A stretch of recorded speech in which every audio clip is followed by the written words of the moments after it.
Right, so welcome to this webinar. This is the first time I'm doing a webinar at GOPACS for a new functionality that we are releasing in the beginning of next year.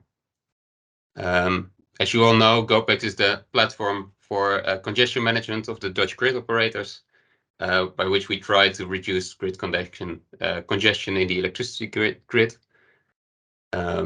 Yeah, you are all GOPACS users or future GOPACS users, so I'm probably not telling you anything new on this slide, at least. In the next slide, this is how you know GOPACS.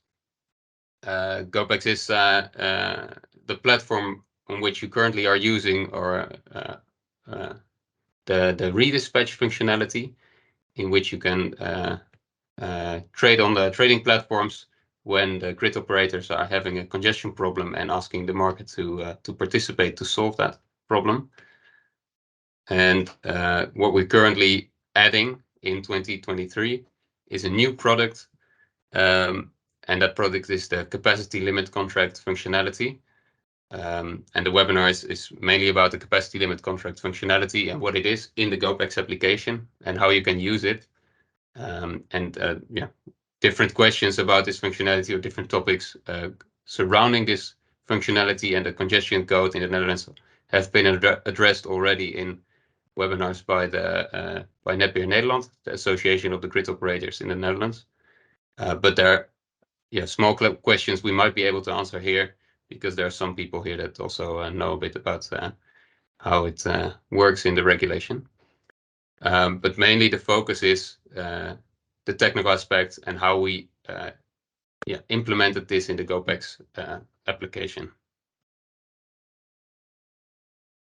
So to go back to the redispatch functionality that you know, so this product is activated intraday, as you know.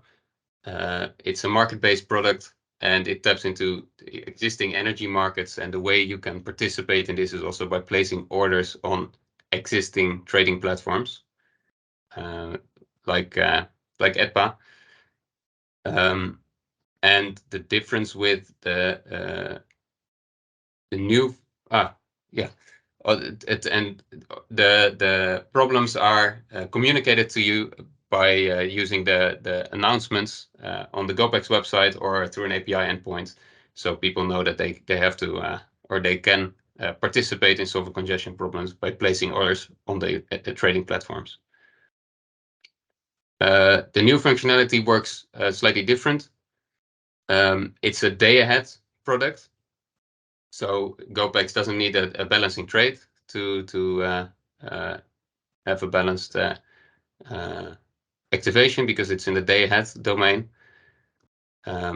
It's contract-based, so that means that there is some assurance that people will participate when congestion problems are there, and also for the contractor that you know what you get, so to say. So you know that you can make you can agree with the grid operator on the prices or the compensation, and also it's easily verifiable, because it's there's a capacity limit that is agreed upon in the contract and in the activation of the contract. So it's very clear to what you're expected to do when a contract is activated. So how is this product used on GOPACS? That's what we're going to explain in this webinar some more. Also give a nice demo of the screens that you can use to do this manually. So we have built a user interface to manually use the functionality for the grid operator, but also for the CSP or asset owner. And we allow automated trading or using of this functionality through the open source protocol Shapeshifter or UFTP. Shapeshifter is the new name. UFTP is the Universal Flex Trading Protocol. It has been designed specifically for flex trading, and it recently moved to the Linux Foundation Energy under the new name Shapeshifter. So who can use the capacity limit contracts through GOPACS? To use this functionality, you need it's in the name capacity limit contract. So it's based on a contract between the CSP or the asset owner and the grid operator. So to be able to participate in this functionality, you have to have a contract with the grid operator on a grid connection. And that contract is the contract that is activated through GOPACS. Also, the assets on which the grid connection has to be inside the Netherlands. So there have to be a physical asset with a contract located inside the Netherlands. And unfortunately, that excludes the BritNet bits, as I also sent an email because we got some questions before the webinar about this topic. So on the BritNet cable, we only apply redispatch, and the capacity limit contracts are not called on BritNet. And the third condition is as with the new congestion code, also the grid connections need to be pre-qualified to participate in this product. And how and what is also explained on the Tenet website. So I refer to that, and I think in a discussion around the context, the grid operators can also help you with pre-qualification process. So this is the scope of the new functionality currently.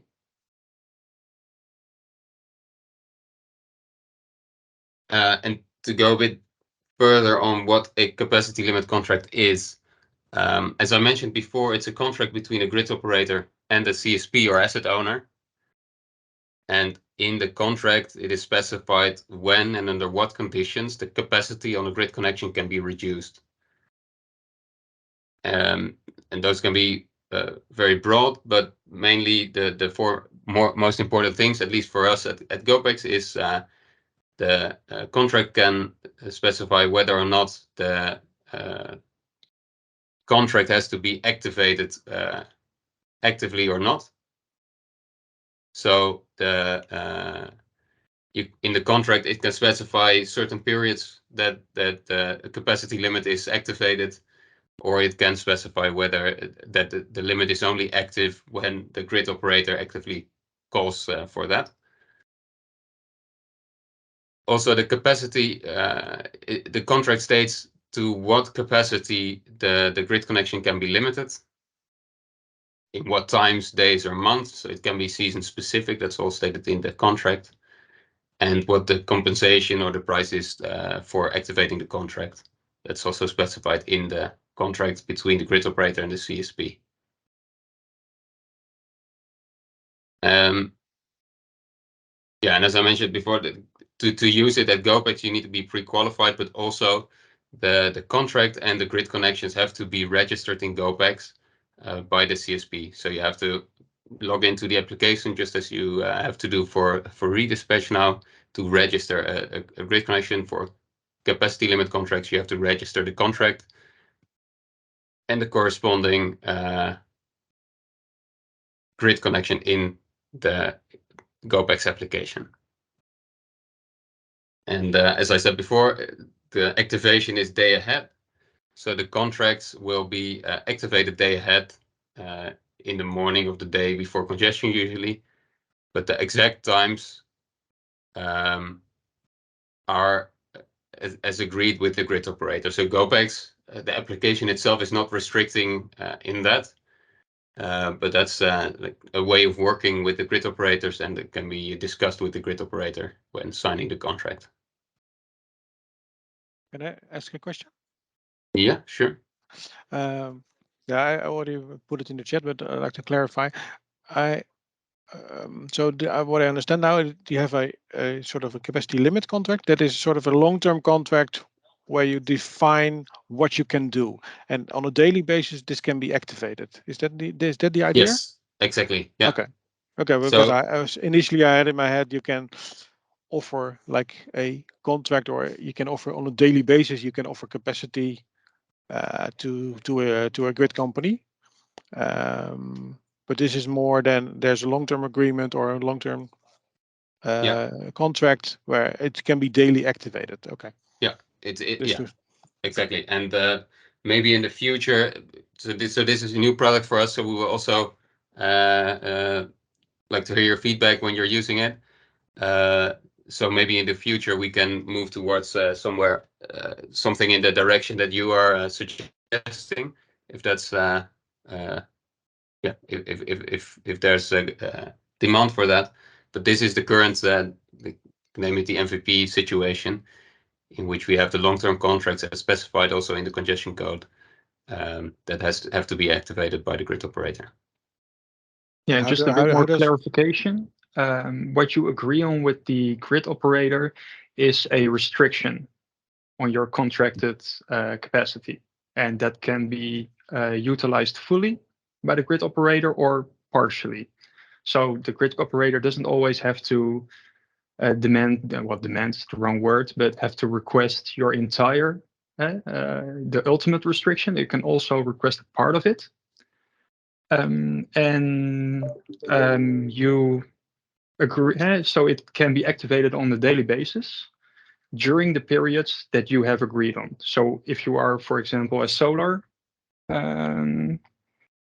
company, then that contract will most likely not be active during the winter months, because congestion caused by a surplus of sun is very unlikely to occur during those months. So it will most likely be active from March to September. So that's the period in which it can be activated. And to answer the next question of Dirk, a CLC, or CBC in Dutch, cannot be. You cannot participate on a voluntary basis. When we refer to this concept, you can, of course, participate on a voluntary basis on the redispatch market. Yeah, that's it. Yeah, in the current design and functionality, yeah, you have to have a contract.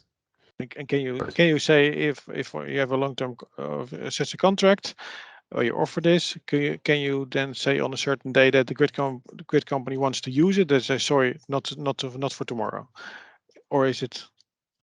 Depends, of course, on what you agree on in the contract, but in the basic functionality as we have it now at GOPACS, and as I understand the scope of the contract, if you have a contract, you therefore also have an obligation to reply or respond to the contract and to deliver, so to say, if called upon.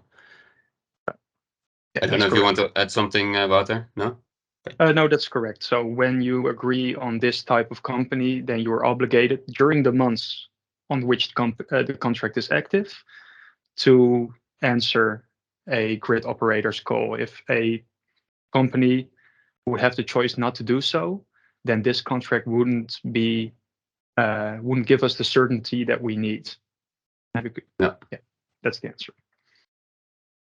Yeah. Okay. And then I have a small example just to show how it works in the solar case.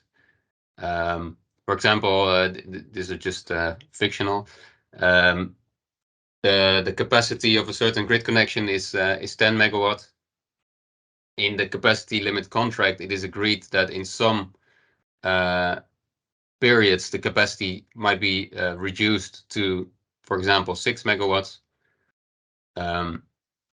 When activated by the grid operator, then in this example, the grid operator activates the contract between 10 and 2, and then as per the agreed upon contract, the grid connection has to limit the capacity that is used on the grid connection to the agreed upon amount.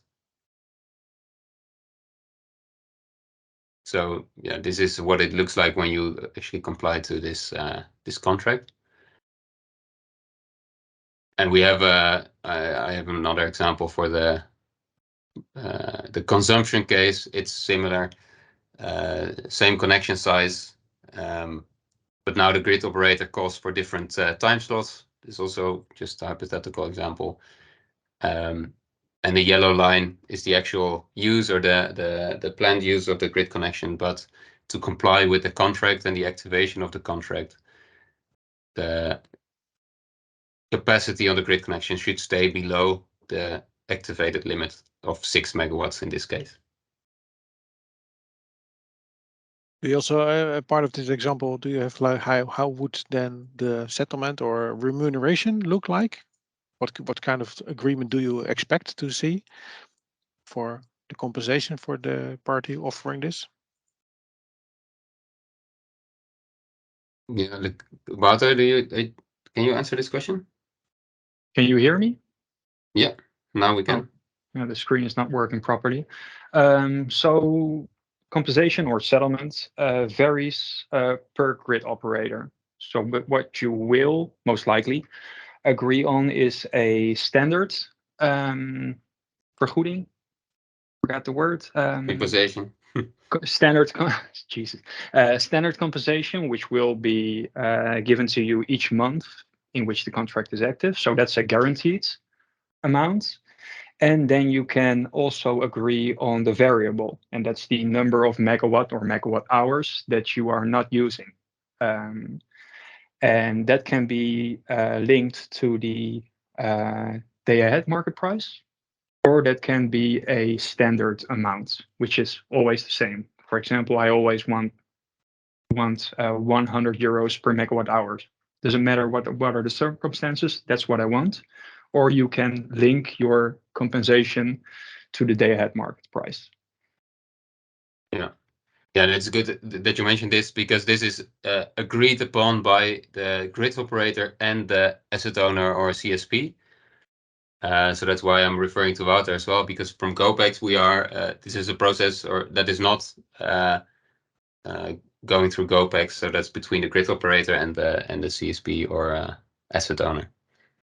Yeah, and what I've just told you are the variations that Annexus as a grid operator will use. Variations slightly will differ per grid operator. So I'm not speaking on behalf of Alliander or Tennet. They use slightly different, they used or the same or slightly different variations. So be sure to check with them as well. Yeah, and as this is a new functionality, we have to see where it goes, so to say, and hopefully we'll get a bit more uniform implementations. But this is the start is that they all use GOPACS for the activation process. So what do we offer at GOPACS, or how can you use this functionality through GOPACS? As I mentioned before, the activation and the contract or the agreement is between the grid operator and the CSP or asset owner. That means it's different than in the redispatch case. So there's no trading platform involved in this product, and parties have to choose between using the user interface of GOPACS or the automated implementation using UFTP or Shapeshifter. And you are, of course, allowed to switch, but yeah, the switching often between the two, or they cannot be used simultaneously. So it's either the one or the other. So with UFTP, we facilitate automating this functionality or using this functionality by automated. Yeah, you can automate the handling of requests for limiting the capacity, the offers, and the order when a grid operator will activate the limit. It will get a bit clearer later in the demo that Niels is going to do. You can actually see it on the screen. And Shapeshifter is an open source protocol, as I mentioned before, designed specifically for flex trading. And we are adopting this as GOPACS as well as as a standard to communicate these kind of contracts. On the other hand, we have the graphical user interface, which is easy to use. So you don't have to have an implementation. You can just log into the application and use it, and you don't need to do development work to actually be able to use it. However, you have to do it manually, so you have to be sitting behind your laptop or phone to use this. And we go to a demo by Niels, who will show you the user interface and how to sign up and what it actually looks like when a request is sent by the grid operator. Yes, thank you. Happy to do the cool part of the webinar. As you can see here, this is the starting screen of GOPACS itcons, as some of you know it, and we have some new tabs developed, which we'll get in later on. First of all, to use the UFTP or the user interface, there has to be a checkbox checked right here. So if this one is checked, then you can use the user interface and call the capacity limit contracts. And if you use the shapeshifter or UFTP, then you fill in the public key and the endpoint right here. And in that way, everyone using UFTP can retrieve your data to communicate with you. Let's see. Yeah, this a new tab as well, and nothing new further on in this area. To start, we have to make a new contract. I already have some new contracts here, and I will recreate a new one. All new contracts has to be added by the CSP. So the grid company cannot add, delete, or change any contract. And I will add here a new contract. I will choose myself, in this case, as a grid company. The format for the contract ID has to be like this. Yes. Yeah, number has to be 80 digits. In this case, we will have a contract for consumption, for limiting consumption. Start and end date is here. So let's say it's a very short contract. The contracted capacity is 10 megawatts.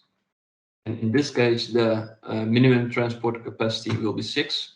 And this is the capacity until which the grid company can limit the CSP. So as soon as we have added the contract, you will see it right here. The grid company can use this contract to call Flex with this.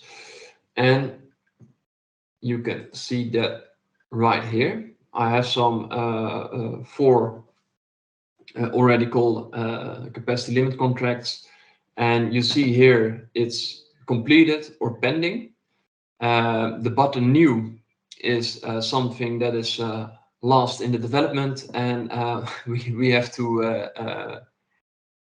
add something to that. So this will be developed, and I will make a new Flex request on the spot, so you can see how it works. Yeah, so Niels is now sending. So you have a contract and you signed it.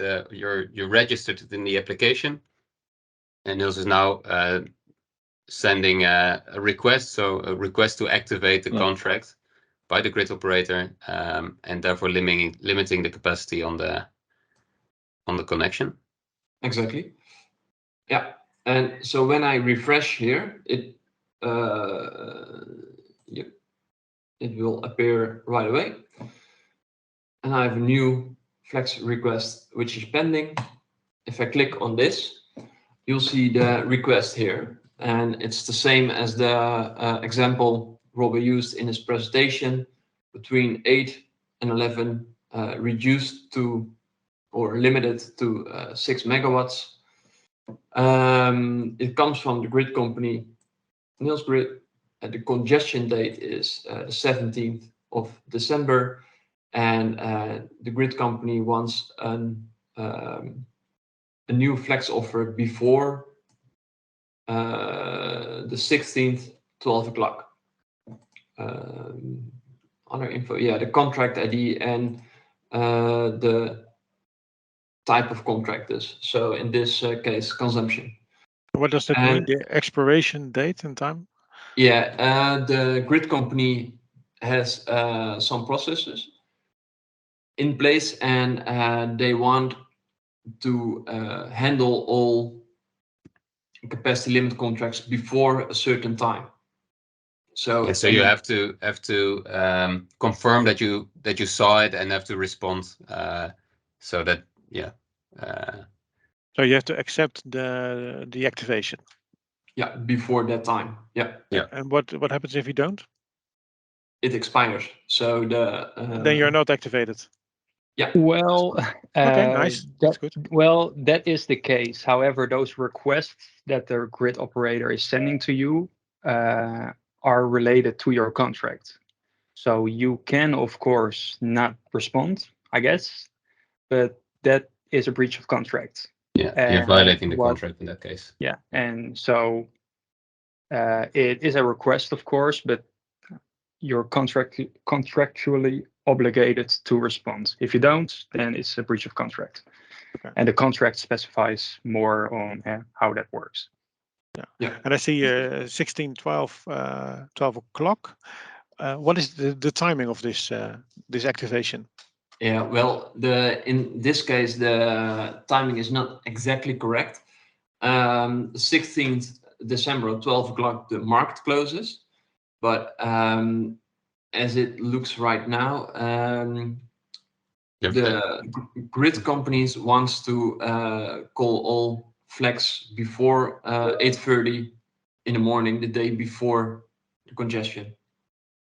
Okay. Yeah, and so the GOPACS application, as we're showing now, is more or less indifferent. So you can add anything to this field. However, in the agreement with the grid companies, they will have a time before and as Niels mentioned, it currently is looking towards 8:30.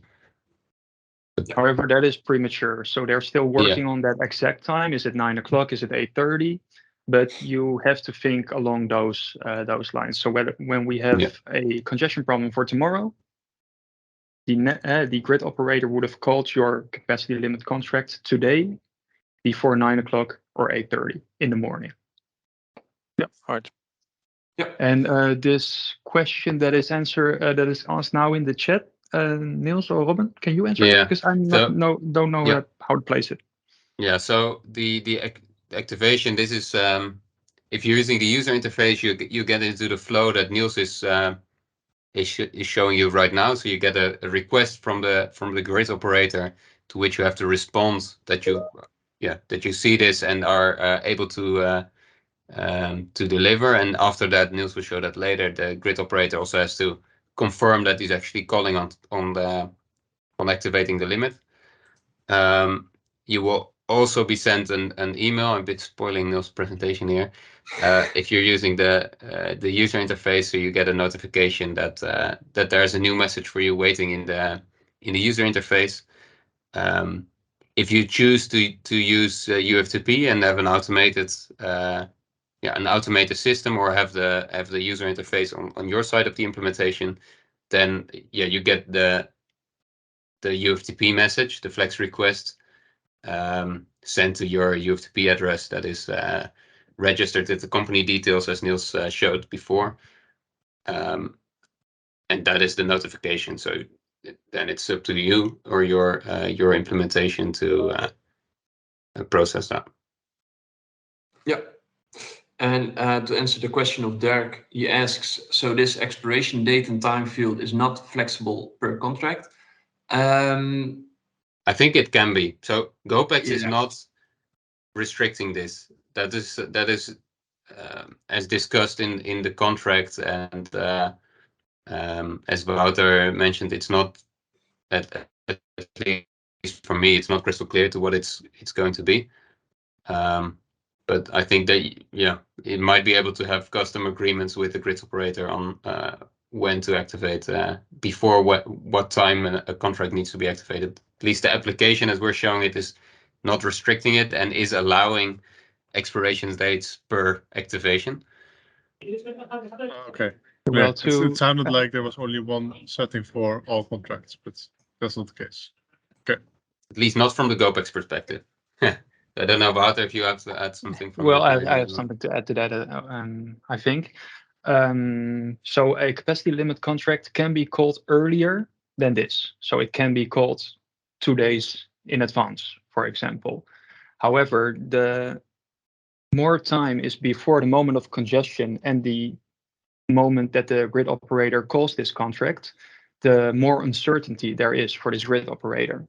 And the more likely it is that he is calling off capacity that is not needed. So a grid operator will not be very inclined to discuss another time. So the grid operator will not be likely to say, well, we are calling your contract 3 days or 2 days in advance and maximum.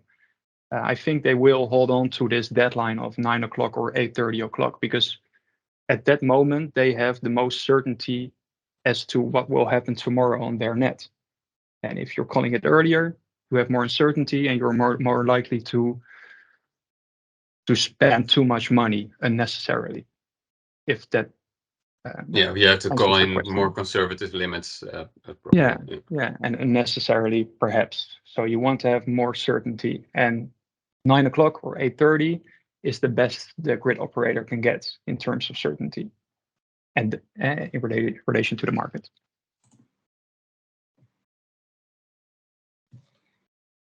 Okay. Okay. I will proceed the demo. The grid company has sent a request to us, and I will open it here.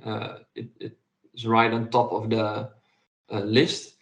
And as Robin mentioned earlier, with every new message, you get an email as well, because else you have to refresh the user interface every 10 seconds. That's not really doable. So if you receive the email, you can go to the user interface and click on the new message. Here's the overview of the message. What the limitation is, in this case, from 8 o'clock until 11 o'clock, limit to 6 megawatts. And in this case, you just click new flex offer, confirm. That's it. Everything is answered now back to the grid operator, the grid company. What did you now just do? You make a new flex offer. That is the confirmation. Yeah, that's the confirmation. Just confirmation. Yeah. Why don't you call it confirming then? Yeah, that's a very good question. That's because we're using the UFTP protocol as well, and that allows for a bit more flexibility in how to respond to requests. And currently, we're not supporting this in contracts or in the user interface, but you can imagine situations that you are responding to that the contract leaves more room for price agreements, or the protocol allows for different offer options, as that is called. So you can, for example, if you have a battery that you have to you have to charge on a different period of a different time of the day, you have to move the charging period to a different moment of the day, and you can have different agreements with a grid operator for that. So you can give several options to a grid operator on how to shift your load and with the according compensation for that. But that's currently we're not supporting that, but we are sort of preparing that in the flow already. So you respond by an offer, and the only offer that you currently can give to the grid operator is exactly as was requested by the grid operator and was agreed upon in the contract. But that's a bit of background on how it works like this.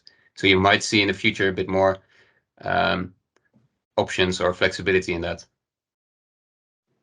Currently, you can only give an offer that is exactly the same as the grid operator asked, and that's why we don't have any extra fields or confirmation, and it's a bit That's it. And the grid company will send a flex order in for confirmation, and this is shown like this. So that's the agreement and the details of the agreement, and that's it. So back to the overview, it's just another completed flex request, flex call. Yes. So when it has the status completed here, you are the contract is activated. You have replied to the grid operator that you're able and that you've read it, and the grid operator confirmed after that they are calling in your flexibility, and then it says completed. Yeah, so we're using in the background, in the backend, we're using exactly the same messages as the UFTP shapeshifter messages. So that's why some of the messages are a bit strange to see here in the UI, but it works really good with the combination of UFTP and the UI. Yeah, so here we see the completed and pending.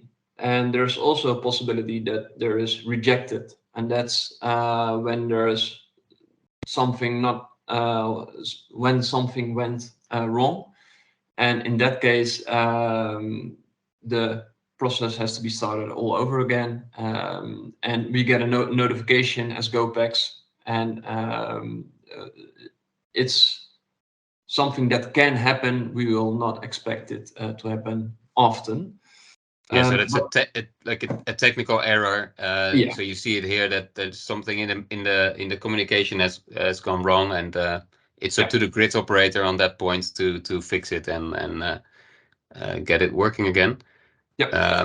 And also to clarify, you have the completed. Those are the contracts are activated and the obligation is there, and the pending ones are either an action is expected from you. You have to submit a flex offer, so to signal to the grid operator that you've read the request, or the grid operator still has to confirm that he's actually calling in the flexibility that you offer. Yeah, and as mentioned earlier, you get an email for every new message, and that email is stated right here. There will be a new button here that says send email with every new message that will be developed and will be available somewhere in January, and that will be always checked on, so that you always get a new message with every new and you will get an email with every new message.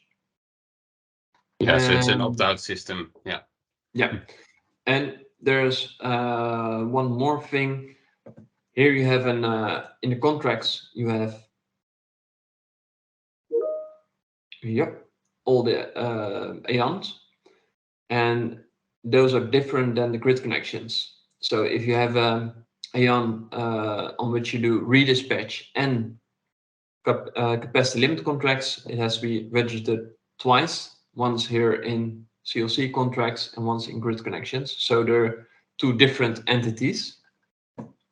And I believe that, I'm covered all the points for my demo. Let's see if there are a question of Simone.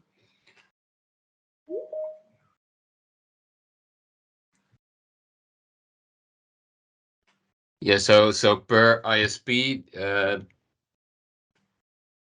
yeah, at least the request by the grid operator can have a different can call on a different limit, and probably this is also able to agree upon in the contract with the grid operator that at some periods of the day the minimum capacity is 6, and at some points it's 5, and at some points it's 8. I don't know, but that is possible. So it's per ISP. It's yeah, it can be different. Yeah. Yeah, so both in the contract, you can arrange, for example, between 10 and 12, the maximum restriction can be, let's say, 6 megawatts. And from 12 to 4, the maximum restriction can be 4 megawatts, for example. So you can have a changing restriction within your contract. However, when we're referring to what's the word we use for afval? A call. Activation or request. Yeah, when we're referring to a specific call to action or an activation of the contract, then also the restriction that the grid operator is asking from you can change from ISP to ISP. So the first quarter of an hour, he can ask for a restriction of 4. The second quarter, it can be 5, then back to 4, and then back to 6, for example.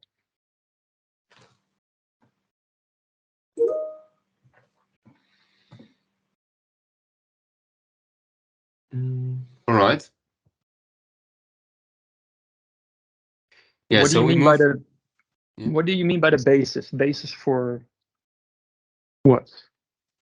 Or the basis for the activation. So is the contracted critical capacity, in this case 10, is that always the basis for also the remuneration? If you say you can only use 6, then you have 4 megawatts. You cannot use 4 megawatt. And is that the basis for your settlement, or? No. Okay. So what is the basis? Well, now I sort of have to talk for other grid operators, but what I understood from it, Nexus will more or less base the settlement on the contracted capacity, or at least your peak for the last 12 months. That will be the basis for Nexus. Other grid operators will benchmark it. So they will look to they will either look at their own projections, or they will look at a benchmark party to determine what you could have done without the restriction. Yeah, so that's also up to the contract or the agreement between the grid operator and the. You can negotiate that contract. agreement with the grid company, or is that a standard contract from the grid company you can accept, or can you negotiate on that?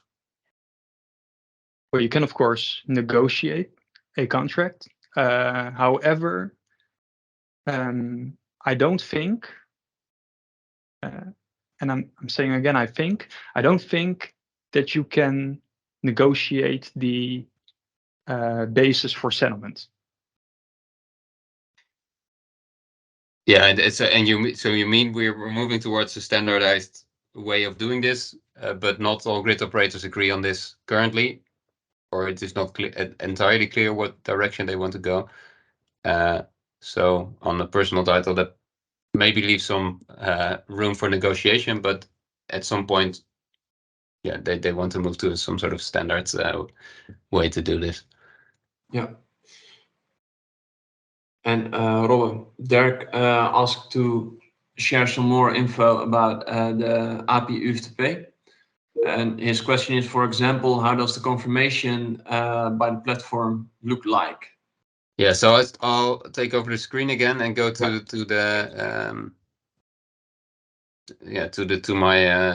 a slide again. So as I mentioned, so Shapeshifter UFTP is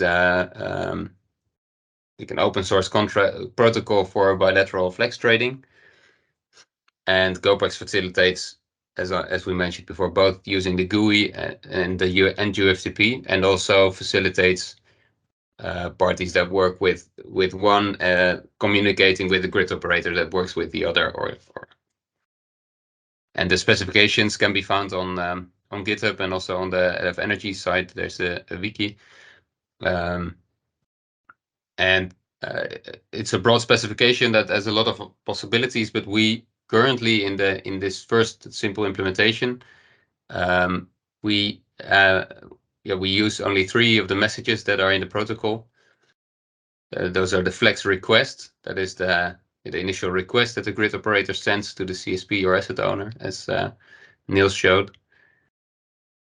The flex offer is also Niels showed that in the user interface, that's to signal the that you respond or agree with the request, and the confirmation by the grid operator is the flex order, in which the actual agreement is completed, in which after which there's of course the obligation to comply. So those are the messages. In the current implementation, they are sent between the grid operator and the CSP or asset owner, and the way GOPACS facilitates a cross-platform use of those, and I've made a little drawing in PowerPoint to illustrate this. So, for example, this person wants to communicate with someone else that is using a user interface. I don't know if you see my cursor,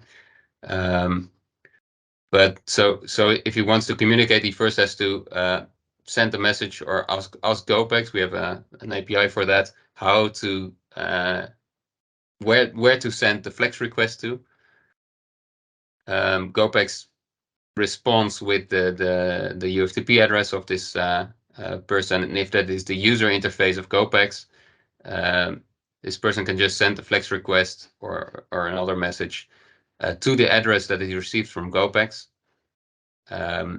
And in that way, we make sure it arrives at the right place. If the other party is using UFTP as well, then the address that GOPACS returns is the address that that person registered in the system.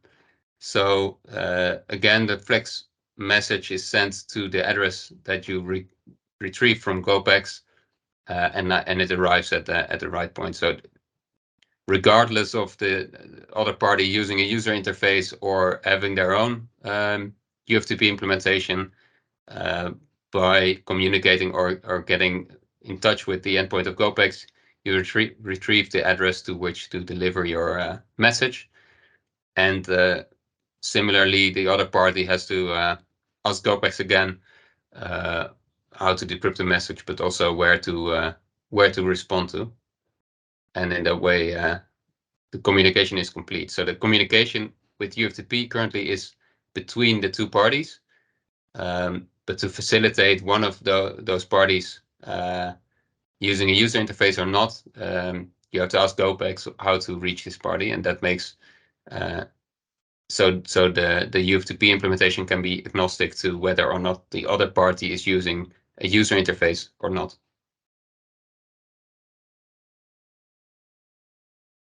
Let's see if there are still questions in the chat that we need to address at this point.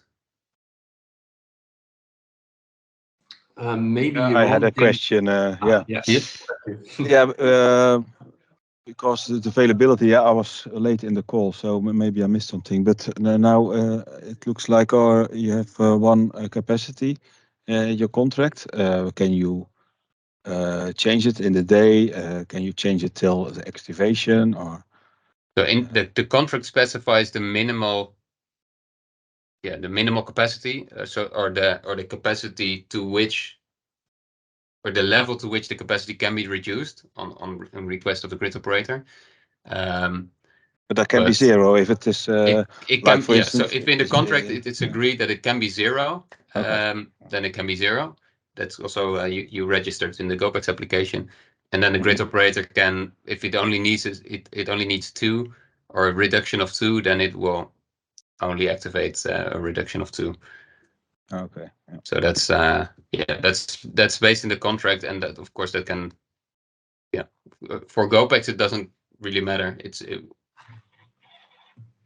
is contract. If you have a capacity limit contract with your grid operator, then there is the possibility to arrange different capacity limits, maximum restrictions, so to say, for different periods. So if for the first periods, let's say the first year of congestion, you think it's important that you have 2 megawatts available at all time, then you set the maximum restriction on 2 megawatts.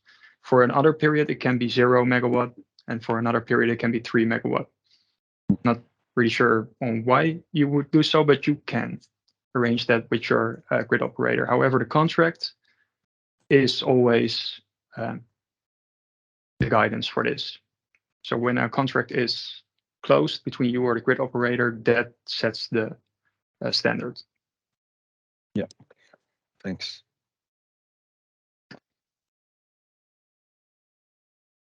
all right. We get a question in the chat as well about the specification and how if there's an applied manual to the implementation of UFTP. So currently, what we're working on is an open source library at GOPACS that we use as well, or a library that we will open source at the Shapeshifter GitHub that will help you or developers to implement this.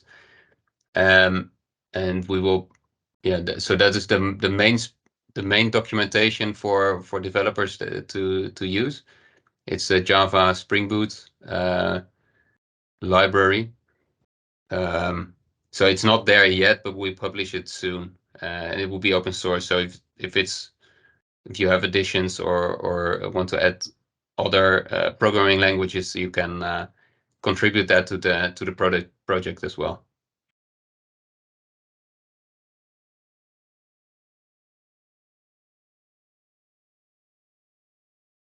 All right. That is most of the content we wanted to share with you. So we are working on this, on getting this to the production environment soon.